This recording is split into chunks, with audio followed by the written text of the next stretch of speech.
ये चक्रास के क्या काम होते हैं हमारी बॉडी में, तो आप बिल्कुल इसको देखें जिससे कि आपको जितनी पहले से नॉलेज है उसमें आप अपनी नॉलेज को इन्हेंस कर सकें और अपनी और भी समस्याओं को आइडेंटिफाई कर सकें कि अगर आपकी लाइफ में भी कोई प्रॉब्लम चल रही है तो आप समझ सकें कि आपका कौन सा चक्रा इम्बैलेंस है और उस चक्रा को हील करके ठीक कर सकें।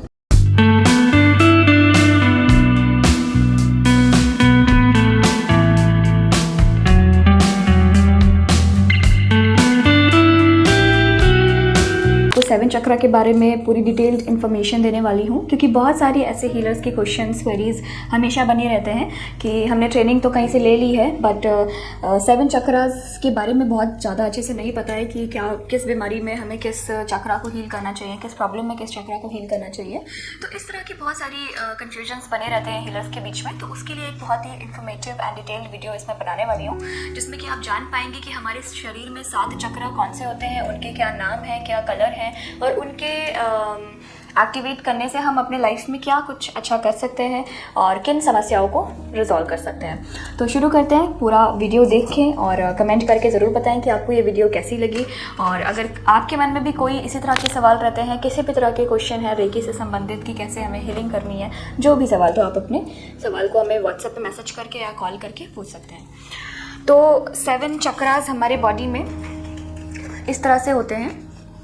7 चक्र हमारे शरीर में इसलिए इतने ज़्यादा इम्पॉर्टेंट हैं क्योंकि हमारे शरीर को वो लगभग पूरी तरह से हमारे 7 चक्र कंट्रोल करते हैं। तो जैसे कि 7 चक्रा के बारे में अगर आप स्पिरिचुअल फील्ड में हैं तो हमारे वैदिक ग्रंथों में भी 7 चक्रा के बारे में बात की गई है और बहुत ही गहराई से बताया गया है कि 7 चक्रास हमारे क्यों इम्पॉर्टेंट हैं और उनको एक्टिवेट रखना क्यों ज़रूरी है और किस तरह से हम एक्टिवेट कर सकते हैं। अलग अलग मेथड्स होते हैं। तो रेकी से भी हम अपने 7 चक्रा को बहुत ही आसानी से, बाकी जो और मेथड्स हैं उसके थ्रू तो बहुत स्लो चक्रा एक्टिवेट होता है, बहुत स्लोली होता है और बहुत आपको मेहनत करनी पड़ती है, थोड़ा हार्ड तरीका होता है। लेकिन रेकी के माध्यम से आप अपने 7 चक्रा को बहुत ही आसानी से इजीली हील करके एक्टिवेट कर सकते हैं, अपनी प्रॉब्लम्स को ठीक कर सकते हैं और अपने लाइफ को बैलेंस कर सकते हैं। तो 7 चक्रा में से सबसे पहला चक्र जो है हमारा रूट चक्र, जो कि हमारे बेस ऑफ द स्पाइन यानी रीढ़ की हड्डी के सबसे अंतिम हिस्से पर हमारा रूट चक्र होता है, जो कि लाल रंग का होता है और उसको हम हिंदी में मूलाधार चक्र बोलते हैं। और सेकंड चक्र आता है हमारा सैक्रल चक्र, जिसको हम हिंदी में स्वाधिष्ठान चक्र बोलते हैं और इसका रंग होता है नारंगी यानी ऑरेंज। और फिर हमारा थर्ड चक्र आता है सोलर प्लेक्सस, नाभि के थोड़ा ऊपर, इसको हम नाभि चक्र भी बोल सकते हैं या हिंदी में हम इसको मणिपुर चक्र बोलते हैं और इंग्लिश में सोलर प्लेक्सस चक्र बोलते हैं। फिर आता है हमारा हार्ट चक्र, जिसको हम हिंदी में अनाहत चक्र या हृदय चक्र भी बोलते हैं, जो कि हरे रंग का होता है।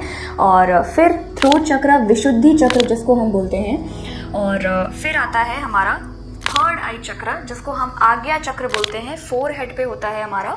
और इसके अभी मैं बेनिफिट्स भी बताऊंगी कि ये चक्रास के क्या काम होते हैं हमारी बॉडी में, तो आप बिल्कुल इसको देखें जिससे कि आपको जितनी पहले से नॉलेज है उसमें आप अपनी नॉलेज को इन्हेंस कर सकें और अपनी और भी समस्याओं को आइडेंटिफाई कर सकें कि अगर आपकी लाइफ में भी कोई प्रॉब्लम चल रही है तो आप समझ सकें कि आपका कौन सा चक्रा इम्बैलेंस है और उस चक्रा को हील करके ठीक कर सकें। अगर आप रेकी हीलर नहीं हैं उस केस में या तो आप रेकी सीख लें या रेकी सेंटर से भी हीलिंग्स लेके आप अपने 7 चक्रा को बैलेंस कर सकते हैं। अब हमारा आखिरी और 7वां चक्र है सहस्त्रार चक्र, जिसको हम क्राउन चक्र बोलते हैं, जो कि सिर के ऊपरी हिस्से पर होता है, एकदम सेंटर पॉइंट में। जैसे कि हम यहाँ से लेके जाएं अंदर तक जो सेंटर पॉइंट होता है और ऊपर से सेंटर पॉइंट, तो वहाँ पे हमारा ये होता है सहस्त्रार चक्र, जिसको हम क्राउन चक्र बोलते हैं। ठीक है, उसके ऊपरी हिस्से पे यहाँ पे, और इसके अंदर यहाँ पे थर्ड आई चक्र होता है। तो इसके क्या फंक्शंस हैं उसके बारे में बात करते हैं। इसके पहले हम बात करेंगे 7 शरीर के बारे में। 7 शरीर, इस चक्र से जो हमारे बॉडी में 7 चक्र हैं उससे एक हमारी बॉडी क्रिएट होती है, एनर्जी बॉडी, एनर्जी रूप में, जो कि अभी तो ये स्थूल शरीर है, एक शरीर तो हमारा दिख रहा है, बट हमारे बाकी 6 शरीर और हैं जो कि एनर्जी बॉडी जिसको बोलते हैं। और अगर हमारे चक्रास डीएक्टिवेटेड रहते हैं या नेगेटिव एनर्जी शिफ्टेड है हमारे 7 चक्रा में, तो हमारी जो बॉडीज़ हैं वो श्रिंक हो जाती है, यानी हमारी जो एनर्जी बॉडी है वो श्रिंक हो जाती है बहुत, और डिस्टर्ब हो जाती है बहुत ज़्यादा। अगर आप ऑरा स्कैनिंग करेंगे, ऑरा स्कैनिंग की एक मशीन भी होती है, या रेकी के माध्यम से टीचर्स जो मास्टर्स होते हैं वो ऑरा स्कैनिंग कर लेते हैं, तो वो आपको बता सकेंगे कि हमारी ऑरा किस रंग की है, हमारा कौन सा चक्रा ज़्यादा एक्टिवेटेड है और हमारा कौन सा चक्रा ज़्यादा चार्ज है, और हमारी ऑरा कितने दूरी तक जा रही है। जैसे कि जो साधु संत महात्मा होते हैं, स्पिरिचुअल पर्सन होते हैं, तो उनकी ऑरा बहुत ज़्यादा होती है। तो जैसे ही वो आते हैं बगल से, अगर कभी आप किसी ऐसे पार्ट में जाते होंगे जहाँ पे कुछ ऐसे महात्मा आ रहे हैं या संत लोग आ रहे हैं, तो वहाँ पे आते ही उनकी एक अलग सी एनर्जी, बहुत खुशहाली फील होने लगती है, बहुत अलग से एनर्जी फील होती है। क्यों फील होती है? क्योंकि उनके चक्रास उन्होंने एक्टिवेट कर रखे हैं। तो उनके आते ही एक अद्भुत शांति, एक खुशी का अनुभव, एक बहुत ही सब कुछ अच्छा अच्छा लगना, ये स्टार्ट हो जाता है। और कुछ लोग ऐसे होते हैं जैसे कि आए हमारे घर पे या हम कहीं पे जा रहे हैं, तो हम उनके होने से ही हम बहुत ज़्यादा परेशान होने लगते हैं, डिस्टर्ब हो जाते हैं। वो क्यों होता है? क्योंकि उनके चक्रास बहुत गंदे हैं, बहुत नेगेटिव हैं, क्लोज्ड हैं, तो उससे नेगेटिव एनर्जी लगातार जनरेट हो रही है। तो जैसे हम उनके ऑरा के टच में आएंगे तो हमारी ऑरा भी डिस्टर्ब होने लगेगी। तो ये सारी बहुत अलग अलग चीज़ें हैं, बहुत ज़्यादा गहराई है इसमें, जो कि आप आगे आगे समझेंगे। और अभी बात करते हैं इन 7 शरीर के बारे में। तो ये चक्र, अगर आप ये चार्ट अभी आप देख पा रहे हैं तो अच्छा है, नहीं तो अगर आप इसके बारे में डिटेल स्टडी करना चाहते हैं तो इसको आप अपने ऑर्डर करके भी घर पे मंगवा सकते हैं।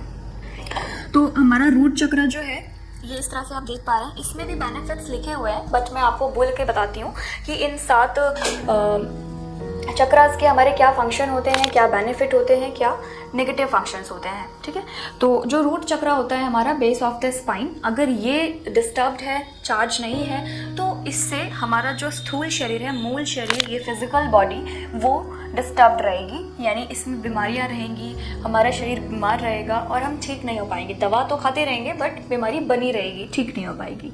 ठीक है, और धन से संबंधित हमारे जीवन में समस्याएं बनी रहेंगी। लैक मतलब कमी का, अभाव का हमारे अंदर फीलिंग हमेशा बना रहेगा। अब वो अभाव किसी भी तरह का हो सकता है कि मैं कम हूँ, लोग मुझे कम प्यार करते हैं, मैं इतना अच्छा नहीं हूँ, या कोई मुझसे ज़्यादा अच्छा है, वो फील होना एक अलग बात है। लेकिन कमी का, अभाव का फीलिंग होना, वो एक अलग फीलिंग हो जाती है, जिसमें कि आप हमेशा कॉम्प्लेक्स, इन्फीरियरिटी फील करते रहते हैं, खुद को ही नेगेटिव अफर्मेशंस देते रहते हैं, है ना। अपने बारे में सेल्फ टॉक जो रहती है आपकी नेगेटिव रहती है। तो ये सब इस तरह की समस्याएं अगर बनी हुई हैं किसी के भी लाइफ में, तो इसका मतलब है उसका रूट चक्र पूरी तरह से डीएक्टिवेटेड है और उसको हील करने की बहुत ज़्यादा ज़रूरत है। अगर आप इस तरह से नहीं हील करते हैं तो लाइफ और ज़्यादा ख़राब होती जाएगी, और एक चक्र इम्बैलेंस है तो बाकी भी चक्रास पे उसका असर पड़ता है। फिर बात करते हैं सैक्रल चक्र की, जो कि स्वादिष्ठान चक्र है हमारा। तो स्वादिष्ठान चक्र जब हमारा इम्बैलेंस होता है तो हमारा स्किन से रिलेटेड इश्यूज़ हो सकते हैं, या हमारे रिश्ते खराब रहते हैं, हमारे रिश्ते अच्छे नहीं बनेंगे, या तो नए रिश्ते बनेंगे नहीं अच्छे, या जो हमारे अभी करंट के रिश्ते हैं वो भी ख़राब होते चले जाएंगे। तो अगर आपके लाइफ में भी रिलेशनशिप के इश्यूज़ हो रहे हैं किसी भी तरह से, तो आप समझ जाइए कि सैक्रल चक्र को हील करने की ज़रूरत है। अब बात करते हैं थर्ड चक्र, जो कि सोलर प्लेक्सस चक्र हमारे नाभि के थोड़ा ऊपर होता है, तो जो कि येलो रंग का होता है। सोलर प्लेक्सस चक्र के इम्बैलेंस होने से हमारे पेट से संबंधित प्रॉब्लम्स बनी रहेंगी, यानी कॉन्स्टिपेशन, गैस इश्यूज़, किसी भी तरह के पेट से संबंधित खाना नहीं पचेगा, भूख नहीं लगेगी, कमज़ोरी रहेगी बॉडी में, अंडर कॉन्फिडेंट फील करेंगे, कॉन्फिडेंस नहीं आएगा किसी काम को करने में, और लोगों से कम्युनिकेट करने में आप हेजिटेशन महसूस करेंगे, डर महसूस करेंगे, पब्लिक में जाने में आपको लोगों से मिलने में अच्छा नहीं फील होगा, आप संकोच करेंगे, या इंट्रोवर्ट जो पर्सनालिटी होती है वो इसी तरह से इसी तरह से चक्रास के इम्बैलेंस होने से होता है कि हमारा सोलर प्लेक्सस चक्र बहुत ही श्रिंक्ड होता है। तो उससे क्या होता है कि हम कम्युनिकेट कॉन्फिडेंटली नहीं कर पाते हैं, अपने आप को एक्सप्लोर नहीं कर पाते हैं दुनिया में। हम करना तो चाहते हैं, हमारी डिज़ायर्स बहुत होती है कि हमें ट्रैवल करना है, एक्सप्लोर करना है, बहुत ज़िंदगी को खुल के जीना है, लेकिन हम वो जी नहीं पाते हैं क्योंकि हमारा मणिपुर चक्र बहुत लो है, अभी चार्ज करने की ज़रूरत है, हील करने की ज़रूरत है। और फिर हार्ट चक्र अगर इम्बैलेंस होता है हमारा, तो उसकी मदद से क्या, उसकी वजह से क्या होता है कि हम खुद से नफरत करते हैं, यानी हम खुद को नहीं पसंद कर पाते हैं। हम शीशे में देखेंगे, कहेंगे तुम कितने ख़राब लग रहे हो आज, तुम्हारे बाल कितने ख़राब हैं, और तुम्हारी बॉडी अच्छी नहीं है ना। तो इस तरह से हम अपने बारे में नेगेटिव करेंगे, दूसरों के बारे में भी, दूसरा भी हमें कोई अच्छा नहीं लगेगा, सबके अंदर बुराइयां नज़र आएंगी, किसी से हम खुल के प्यार नहीं कर पाएंगे। हृदय चक्र जो होता है प्यार का स्रोत है ना, हार्ट से हम प्यार करते हैं, तो हम किसी को प्यार नहीं कर पाएंगे खुलकर। हमेशा हम नफ़रत हमारे अंदर भरी रहेगी, एकदम न्यूट्रल रहेंगे, हमें किसी से कोई प्यार नहीं रहेगा, कोई लगाव नहीं, ज़िंदगी को हम अच्छे से नहीं जी पाएंगे। दूसरा है हमारा थ्रोट चक्र। थ्रोट चक्र इसके इम्बैलेंस होने से क्या होता है कि बोल नहीं सकेंगे, हम अपनी बातों को अच्छे से प्रेजेंट नहीं कर पाएंगे, कुछ भी बोलेंगे तो आधा अधूरा बोल पाएंगे, लोगों को हमारी बातें अच्छी नहीं लगेंगी, या हमारी वॉइस ख़राब होगी। जैसे कि सिंगिंग फील्ड में अगर कोई है तो उन्हें अपना थ्रोट चक्र ज़्यादा हील करना चाहिए, जिससे कि उनकी वॉइस बहुत ही हियरेबल, ऑडिबल, मतलब बहुत ही सुनने में प्यारी लगे, मधुर लगे, जो सुने तो मंत्रमुग्ध हो जाए। अगर जैसे कि कुछ लोग होते हैं ना कि जिनकी बातें सुनना हमें बहुत पसंद होता है, कि वो बस बोलते जाएं हमें अच्छा लगता है, कुछ भी बोल रहे हैं हमें अच्छा लग रहा है, या उन्होंने कुछ बोल दिया, अभी कुछ गुस्से का माहौल है, कोई व्यक्ति आया, उसने कुछ बोला और वहाँ पे सभी का मूड लाइट हो गया। तो ये क्यों होता है? क्योंकि उसका थ्रोट चक्र बैलेंस्ड है, चार्ज्ड है। तो हमें चार्ज करने की ज़रूरत है कि हम अपने आसपास एक अच्छा माहौल, खुशी का माहौल बना के रख सकें, और हमारी बातें प्रभावी हों, लोगों के दिल तक उतरे बात हम जो कह रहे हैं, और हम अच्छी बात कह सकें, ठीक है। और फिर आता है हमारा थर्ड आई चक्र। थर्ड आई चक्र जब बैलेंस्ड होता है, चार्ज्ड होता है, तो हमारा जो बौद्धिक क्षमता है वो बहुत ज़्यादा होती है, हमारी एकाग्रता, हमारी कंसंट्रेशन, हमारी मेमोरी पावर बहुत स्ट्रांग होती है, हमारा सोचने समझने की शक्ति हमें बहुत ज़्यादा तेज होती है, ठीक है। चाहे हम पढ़ाई के फील्ड में, ये एक स्पेसिफिक पढ़ाई के फील्ड में नहीं होता है कि आप पढ़ाई के फील्ड में ही अच्छे हों, आप अपने डेली लाइफ में, आप अपनी लाइफ में, चाहे आप किसी भी उम्र के व्यक्ति हों, तो आप में बौद्धिक क्षमता का विकास होगा, आध्यात्मिक क्षमता का, आध्यात्मिकता का विकास होगा। जैसे कि कुछ व्यक्ति जो आध्यात्मिक नहीं होते हैं, उन्हें पूजा पाठ या अध्यात्म रहना अच्छा नहीं लगता है, या ऐसे लोग पसंद नहीं होते उन्हें, तो इसका मतलब वो उनका थर्ड आई चक्र यानी आज्ञा चक्र डीएक्टिवेटेड है, तो उनको ये सारी चीज़ें अच्छी नहीं लगेंगी, बकवास लगेंगी, या मन नहीं लगेगा किसी काम को करने में। तो इस तरह की और भी बहुत सारी चीज़ें होती हैं जो कि अभी मैं बहुत थोड़ा बता पा रही हूँ, क्योंकि हर एक चीज़ एक्सप्लेन करेंगे तो बहुत लंबी वीडियो बनेगी। फिर बात करते हैं क्राउन चक्र की, जो कि सहस्त्रार चक्र हमारे सिर के ऊपर होता है। तो क्राउन चक्र अगर बैलेंस्ड है तो हमारी शक्तियों का विकास होता है। हमारे 7 चक्र मतलब क्राउन चक्र एक्टिवेट होना यानी बहुत बड़ी बात होती है हमारा। तो हम जब नीचे से अपने सारे चक्रों को हील करेंगे, root, sacral, Manipura, heart, throat, third eye, तो फिर जाके सहस्त्रार चक्र एक्टिवेट होता है, और एक कुंडलिनी पावर जो कहते हैं रोट चक्र से उठती हुई हमारी यहाँ तक आती है, ठीक है। तो वो उसको हम बोलते हैं कि कुंडलिनी जागृत हो गई है। तो सहस्त्रार चक्र जो होता है उसके जागृत होने से आध्यात्मिकता और हमारी भविष्य देखने की क्षमता ये सब बढ़ती है। इंट्यूशन पावर हमारे थर्ड आई चक्र एंड सहस्त्रार चक्र के एक्टिवेट होने से ये पावर हमारी कि हम घटनाओं का क्या रिजल्ट होगा ये हम जान सकते हैं, किसी व्यक्ति का पास्ट फ्यूचर जान सकते हैं कि इसका कैसा पास्ट रहा था। एग्जैक्टली तो नहीं आप समझ पाएंगे, वो एक अलग अवस्था होती है, वो भी होता है। बिल्कुल ऐसे लोग समाज में हैं, रेकी हीलर्स भी हैं, और साधु संत महात्मा जो है आपका पूरा पास्ट एंड फ्यूचर कैसे देख के बता देते हैं चक्र एक्टिवेट होने की वजह से। तो बहुत ज़रूरी है ये चीज़ें एक्टिवेट हील करके रखना। तो रेकी सीखें और अपने चक्रास को खुद जिम्मेदारी लें अपने चक्र को हील करने की। वैसे तो रेकी सेंटर्स से आप खुद हीलिंग ले सकते हैं, लेकिन बेस्ट है कि हम खुद सीख कर अपने चक्रास को डेली बेसिस पे हील करते रहें।